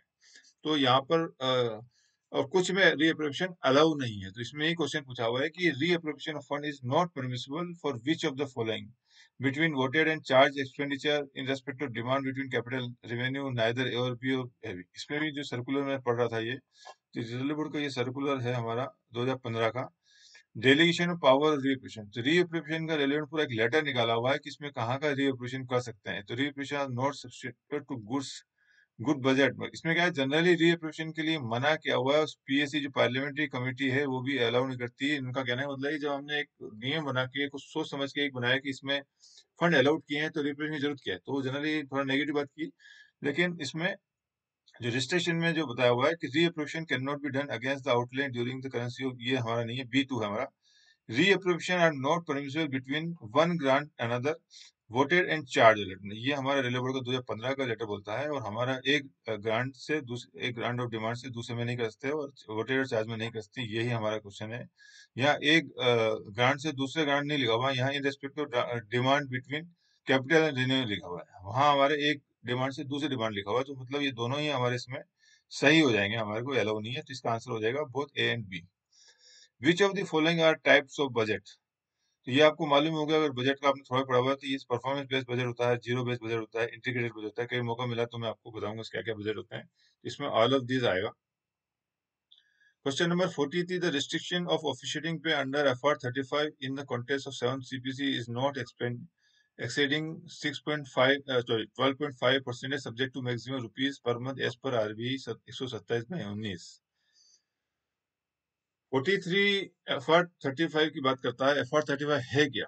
रिस्ट्रिक्शन और ऑफिशिएटिंग पे क्या रिस्ट्रिक्शन है, क्यों ये नहीं मना है, तो उसके बारे में थोड़ा मैं ब्रीफ कर देता हूँ आपको। एफआर 35 जो होता है हमारा फंडामेंटल रूल, एफआर 21A जो हमारा होता है, वो हमारा फिक्सेशन करते हैं, प्रमोशन में जो फिक्सेशन हम करते हैं वो एफआर 22 1 होता है इसमें। तो एफआर मतलब फंडामेंटल रूल। तो इसमें जो एफआर 35 है वो बोलता है कि कोई भी कर्मचारी का हम जो प्रमोशन करते हैं, वो प्रमोशन में फिक्सेशन करते हैं। तो अभी आपको मालूम होगा, आपका जैसे प्रमोशन होता है, एपीओ बनेंगे आप, तो अपना नेक्स्ट स्टेज लेके जंप करते हैं। कोई 4200 वाला हो, मिनिमम 42 वाला एलिजिबल होता है, तो 42 या 46 ये कोई एमएससी ले रहा है, तो उसका फिक्सेशन करते हैं। तो फिक्सेशन में आपका 3000 2000 4000 का डिफरेंस आता है। तो एक होता है आपका नॉर्मल प्रमोशन पे फिक्सेशन, और एक होता है ऑफिशियलिंग करते हैं, जस्ट लाइक एडोक टाइप का बोलेंगे। ऑफिशियलिंग मेरे ख्याल से इसमें जो है एडोक टाइप का, ये रेगुलर प्रमोशन नहीं होता। तो ये ऑफिशियलिंग, इसमें जो बात की रिस्ट्रिक्शन ऑफिशियलिंग पे, ये वन टाइप ऑफ जब एडोक टाइप का प्रमोशन मिलता है उसकी बात की है। रेगुलर पे में कहीं कोई रेस्ट्रिक्शन नहीं है, कितना भी पे जंप हो आपको मिलेगा। लेकिन जब एडोक टाइप का प्रमोशन होता है, ये जनरली कहाँ होता है मैं बता दूं आपको। जो ऑफिसर या तो ग्रुप ए में यूपीएससी से जो आते हैं, या फिर हमारे जैसे ऑफिसर जो होते हैं, अभी ग्रुप बी में हम लोग हैं, 10 11 साल मुझे हो गए हैं। अब मुझे जब ग्रुप ए मिलेगा 2 3 साल में, तब मेरे को 5 साल का बैक डेट से 5 साल का मिलता है वेटेज। 5 साल पीछे से मेरा ग्रुप ए फिक्स होगा, उसके बाद फिर ऑटोमेटिक सीनियर स्केल और जे ग्रेड मिलता है। कंफर्मेशन आता है ग्रुप ए का।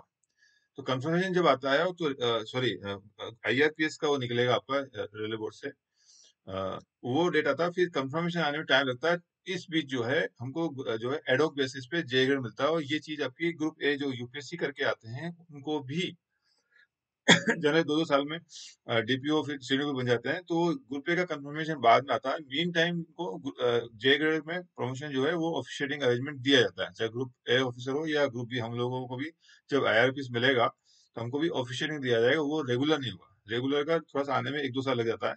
तो उस पीरियड में जो जॉब होती है वो ऑफिशिएटिंग अरेंजमेंट बोलते हैं, ये एडोक अरेंजमेंट है। तो ऑफिशिएटिंग अरेंजमेंट में ये बताया हुआ है कि जो पे फिक्सेशन होगा हमारा, वो आपका जो पे है बेसिक, उसमें 12% से ज्यादा, 12.5% से ज्यादा पेमेंट बढ़ना नहीं चाहिए। आपको जो बेसिक चल रहा है, फिक्सेशन अगर 12.5% से ज्यादा होगा तो वो नहीं मिलेगा, 12.5% रोकना पड़ेगा। या फिर जो है ये अमाउंट है 6700, इससे ज्यादा आपको मिल, मान लीजिए आपको अगर 7500 का डिफरेंस आ रहा है, तो आपको सिर्फ 67 ही मिलेगा, उससे पर नहीं मिलेगा, पीपी लगा के छोड़ देंगे उसको। तो ये एक रूल है। इसमें भी हम नियम पढ़ लेते हैं थोड़ा सा।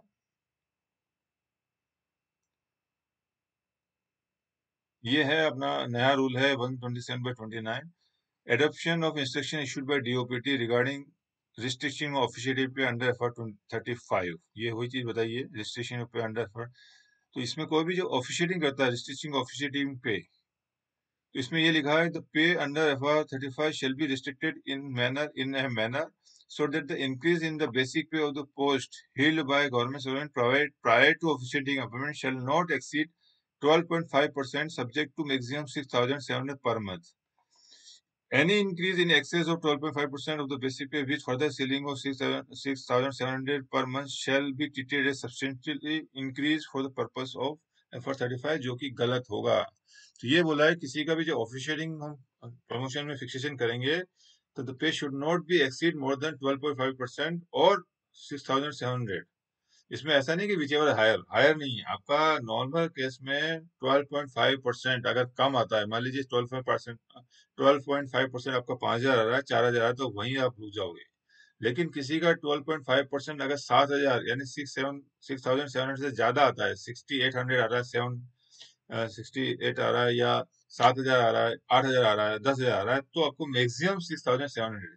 तो विच एवर इज हायर वाला नहीं है। जरा तुम्हें क्लियर कर दूं, आपका जो पे होगा, मैक्सिमम आपका पे जो बढ़ेगा वो आपका जो बेसिक है उससे 12.5% ही बढ़ेगा, उससे ज्यादा हम पे नहीं बढ़ाएंगे। और अगर 12.5% आपको ज्यादा हो रहा है, 7,000 तो आपको 6,700 ही मिलेगा। ये आपका ऑफिशिएटिंग है। और जो मैंने बताया रेगुलर के लिए बताया, रेगुलर के लिए बताइए थी, in case of appointment on promotion in the normal line within the cadre but which are not on regular basis, their pay shall be restricted under 35 in the manner given below। इसमें बोला है कि अगर आपको जो promotion है normal channel में है लेकिन रेगुलर बेसिस में नहीं है, मतलब वो एडोक मैंने बता दिया आपको, तो आपको FR 35 फॉलो करना है। However, restriction of officiating pay under FR 35 will not be invoked in respect of regular cadre promotion where the employee who becomes due for promotion falls within the zone of consideration and fulfill the condition of eligibility prescribed in the recruitment rules for promotion। इसका मतलब ये हो FR 35 तो मेरा मानना है कि बहुत कम लोगों को चीज मालूम है FR 35 होता क्या है। जो देख रहे हैं मेरे ख्याल से आपको मालूम है। मुझे उम्मीद नहीं है कि बहुत, मतलब मैं नहीं बोलता नहीं मालूम को, बहुत कम लोगों को मालूम होगा FR 35 होता है। FR 35 ऑफिशिएटिंग अरेंजमेंट में जब आपको प्रमोशन दिया जाता है एडोक टाइप का, वहां लगता है। और एडोक जनरली सिर्फ, आजकल तो एडोक बंद ही हो गए, नया जो पॉलिसी है उसमें लगभग नहीं हो रहा है। और ग्रुप सी के अंदर एडोक दिए भी जाएगा तो इतना बड़ा मार्जिन नहीं आएगा, और आएगा तो अब ज्यादा देख लीजिए, स्पेशली अगर 42 में जो लोग प्रमोट हो रहे हैं, अगर एडोक आ रहा है, मिल रहा है उनको किसी वजह से, तो वहां आप जरा देखिए कोई जूनियर क्लर्क से या सीनियर क्लर्क से एडोक में अगर 42 ले रहा है, तो वहाँ 12.5% पकड़ना है आपको, उससे ज्यादा नहीं मिलेगा, या फिर 6,700 उससे ज्यादा नहीं मिलेगा। और ये चूंकि जनरली जे ग्रेड प्रमोशन के मामले में बहुत ज्यादा यूज होता है ये रूल। आगे हम चलते हैं। एज पर RBI number 83/20 ceiling of basic pay for entitlement of NDA के लिए जो हमारी नई पॉलिसी आई थी, आपको मालूम होगा, सीलिंग, वो सबको याद है। मैंने जब अलाउंसेस बताया था उसमें बताया था कि 43,600 है, ये इसमें ज्यादा मैं बता नहीं रहा आपको। The GS power to sanction honorarium to most NG staff ordinary pay. GM की जो पावर है ऑनोरियम की, इसका मैंने एक्चुअली में निकाला तो है, टाइम देखना पड़ेगा कितना है ये हमारा, देख लेते हैं जीएम का। ये एनबीआर का अभी नहीं आएगा, जीएम का पावर का मैं अभी निकाल ले रहा हूँ, टाइम हो गया इसमें। मैं बता दूं आपको, जीएम का 15,000 तक का पावर है इंडिविजुअल केस में। अगला क्वेश्चन है हमारा 46, ऑर्डिनरी एज पर पेरा 1707 of IRC volume 2 railway servant shall be eligible for HRA during leave for the first. ये उस दिन मैंने आपको बताया था HRA एलोसिस में कि HRA में कोई भी कर्मचारी को है तो ड्यूरिंग लीव है, नॉर्मल केस में उसको हम फर्स्ट 180 डेज वो हम नॉर्मल में इजीली उसको HRA दे देते हैं। बाद में जो है हमारा जो 1707 में जो सर्टिफिकेट है कि वो मकान में रह रहा है, इसकी फैमिली रह रही है, खाली नहीं किया, सबलेट नहीं किया, वो कंडीशन देने पे फर्दर आप एक्सटेंड कर सकते हैं। लेकिन इनिशियली लेवल पे फॉर द फर्स्ट 80 डेज आप इजीली आप HRA के आप हकदार हैं। After which you have to submit an certificate that you are residing in that home, or your family is residing, or the house which is for which you are claiming HRA, that house is not subletted by you, that you have to submit a undertaking or an statement or an application so that you can continue your HRA after 180 days. The rate of interest on account or the rate of interest on accumulation at credit of subscriber SRPF। तो SRPF के rate of interest के बारे में मेरे ख्याल से सबको मालूम ही होगा, पढ़ाई कर रहे हैं। ये 7.1 ही चल रहा है हमारे, इसमें आगे ज्यादा नहीं बता रहा हूँ मैं। Question number 48, as per RBE 203/18, NBR need not to be linked by immediate junior if the junior has been passed overdue। NBR क्या होता है, तो मैं जरा बता दूं। NBR जो होता है नेक्स्ट बिलो रूल। कोई भी कर्मचारी जो है हमारे कैडर से अगर बाहर चले जाता है, बाहर मतलब डिप्यूटेशन में कहीं भी गया हुआ और अपने कैडर को छोड़ के बाहर चला गया, तो लीजन चूंकि वहां रहेगा और उसके ही नीचे किसी कर्मचारी का प्रमोशन हो गया या वैकेंसी रही, तो उसको एनबीआई के तहत बेनिफिट देने का एक प्रोविजन है। वो उसमें रेलवे बोर्ड ने निकाला 2003/2018, वो यहाँ मैं बता देता हूँ आपको 2003/18। और इसमें यही बात कही गई है कि NBR can be granted to officers subject to early vacancy in the cadre for want of junior promotion. In case where immediate junior has been passed over by reason of inefficiency or unsuitability, or because he is on leave by serving outside the ordinary line or foregoes officiating promotion of his own volition to that scale, the officer next junior to him not to so passed over would be considered for endeavors to senior officer. Accordingly, it has been decided not to link NVR with immediate junior if junior has been passed over by one of the aforesaid reason while considering the cases. तो इन मामलों में जो है NVR मना नहीं करना है, देखना है, तो इसमें जो कंडीशंस है सारी लागू होगी। अगर रीजन है कि आपका जूनियर इनसफिशिएंट है, अनसुटेबल है, या वो छुट्टी उट्टी पे ये कंडीशन लागू नहीं हुई, तो हमारा इसमें सी आंसर हो जाएगा ऑल ऑफ दिस। तो इससे लिंक नहीं करना है, ये रेलवे बोर्ड का लेटर बोलता है 2003 में 18। ये अच्छा क्वेश्चन है एनबीआर के कनेक्शन में, तो ये मालूम होना चाहिए आपको। क्वेश्चन नंबर 50 जो हमारा है 49 sorry, RB number 7/20 7/20 deals with the specific dispensation. ये हमारा एलआई से कनेक्शन है, एलआई के स्टेपिंग अप का जो क्वेश्चन था हमारा, ये हमारा 7/20 में निकाल दिया है कि पूछा है 7/20 किससे कनेक्शन है, तो ये हमारा 7/20 से stepping off loco inspector appointed prior to 116, ये 7/20 उससे है। तो ये क्वेश्चन में भी ज्यादा डिटेल में नहीं बता रहा, इसमें पूछा है किस कनेक्शन में, स्टेपिंग ऑफ पे से है कि additional benefit due to death disability हो अंडर एनपीएस है, क्लैरिफिकेशन रिगार्डिंग मेट कीमन वाला है, ये एमएससीपी वाला है। तो ये जो हमारा 7/20 है वो स्टेपिंग ऑफ लोको पायलट है। आखिरी क्वेश्चन जो मेरी 50 क्वेश्चन का मैं टारगेट रखा था वो मैं करता हूँ। In terms of Rule 1344 of IRC, which of the following is incorrect in case where dismissal, removal, compulsory retirement is set aside by court of law and railway servant is reinstated service? तो इसमें बोला है कि under rule 1344 में नीचे में से कौन सा गलत है, ऐसा बोला गया है इसमें। पहला है कि where the railway servant is not exonerated on merit, he may be paid such amount, including up to whole, to which he would have been entitled had he not been removed, dismissal, compensated, and the competent authority may determine after giving the due notice to represent within 20 days of such notice that B है in such cases period of absence shall be termed of sub rule 5 of rule 1343 not to be treated as period spent of duty unless the competent authority specifically direct that it shall be so treated as for any purpose. C है provided that if railway servant so desires, such period may be converted into leave of any count as admissible. If the exoneration is on merit, then intervening period of absence till date of reinstatement shall be treated as duty for all purpose and it shall be paid full pay and allowances as it would have been initiated. मैंने जो पढ़ा है 1344 उसके हिसाब से मुझे चारों answer, ये हमारा है 1344 पैरा।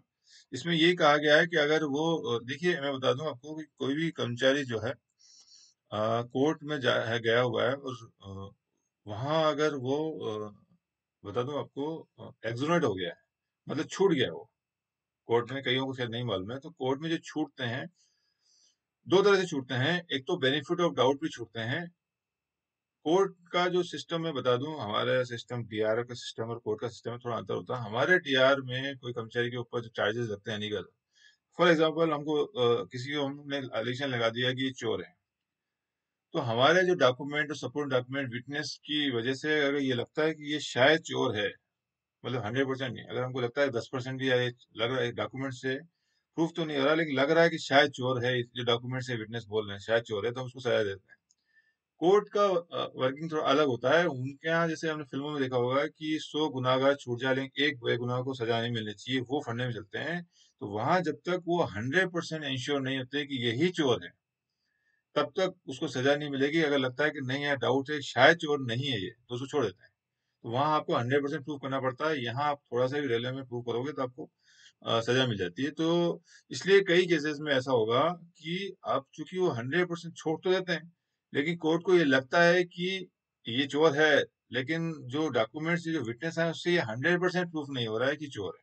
कोर्ट को लग रहा है कि यार चोरी इसने की है लेकिन थोड़ा डाउट है, तो इसलिए वो उसको छोड़ देते हैं, क्योंकि उनका जो सिस्टम ऐसा बना हुआ है कि भाई कहीं गलती से हमारा सोच गलत है, हमें समझ गलत है, ये बेगुनाह हो तो उसे छोड़ देते हैं, लेकिन वहाँ बेनिफिट ऑफ डाउट देते हैं कि भाई ये संदेह है, प्रूफ नहीं हो पाया। सॉरी। तो हमारे कई कोर्ट के केसेस में बेनिफिट डाउट के केस में छोड़ते हैं, तो वहां रेलवे सरकार जो होती है, कोई भी आदमी को क्रिमिनल केस चल रहा है हम सस्पेंड करते हैं, तो ये चीज मेरे ख्याल से कई लोगों को मालूम है, नहीं मालूम है कि सस्पेंशन का जो एंटायर पीरियड है उसके बाद उसको कैसे ट्रीट करना है। तो वो पीरियड में अगर वो एक्सोनोट हो जाता है, फुल्ली एक्सोनोट और डाउटफुल में, तो फुल्ली एक्सोनोट होता है बिना डाउट के, सीधा उसको बोलता है नहीं ये आदमी की कोई गलती नहीं है, ये बाइज्जत बरी किया जाता है, तो उसको सारा बेनिफिट जाता है, ऑन ड्यूटी माना जाता है उस पीरियड को, सारा panel.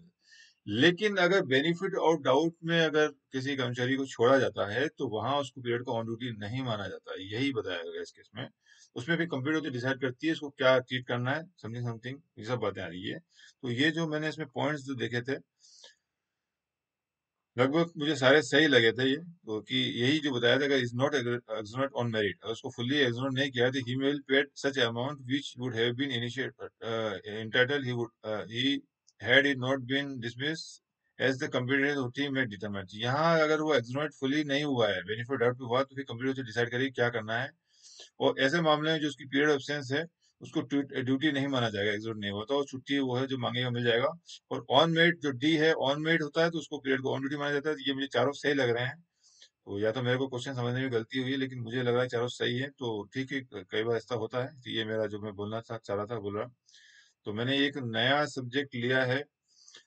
First of all Telugu వాళ్ళకి చెప్తాను కి కొత్త వేరేగా ఒక సబ్జెక్ట్ తీసుకున్నాను. దీంట్లో నా క్వశ్చన్ పేపర్ కాదు, ఇంకో క్వశ్చన్ పేపర్ నేను డీల్ చేశాను. సో నా ఈ ఈ ఎలా ఉంది మీకు చెప్పండి కొంచెం మీరు, ఎస్పెషల్ తెలుగు వాళ్ళు అంటున్నారు కి ఇప్పుడు దాకా నేను నా క్వశ్చన్ నేను చూస్తున్నాను, ఇది ఇంకో వాళ్ళ క్వశ్చన్ సాల్వ్ చేశాను. నా మెథడ్, సాల్వింగ్ మెథడ్ ఎలా ఉంది మీకు प्लीज చెప్పండి. अब मैं जरा हिंदी वालों को बोल दूं कि ये जो मैंने आज वीडियो बनाया है थोड़ा हटके बनाया है, कि मैंने किसी और का पेपर सॉल्व किया है और मेरे सॉल्व करने का पेपर तरीका यही है।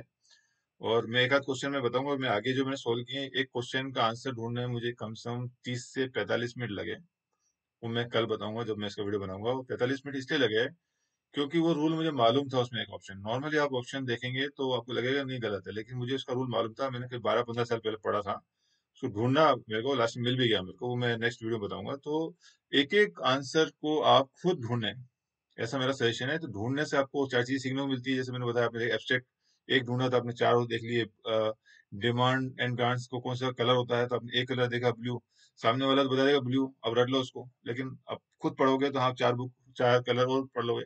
तो खुद अगर हम वीडियो बनाएंगे, सॉरी, खुद हम आंसर ढूंढेंगे तो हम ज्यादा समझ पाएंगे। और आंसर इसी तरह ढूंढिए जिस तरह से मैंने एक एक सर्कुलर को, उससे आपको उस चीज आपके दिमाग में समझ में आ जाएगी, तो आपके लिए आसानी रहेगी। और मेरा वीडियो कैसा लगा प्लीज जरूर कमेंट करें, आपके कमेंट से मोटिवेशन मिलता है मुझे। Thank you.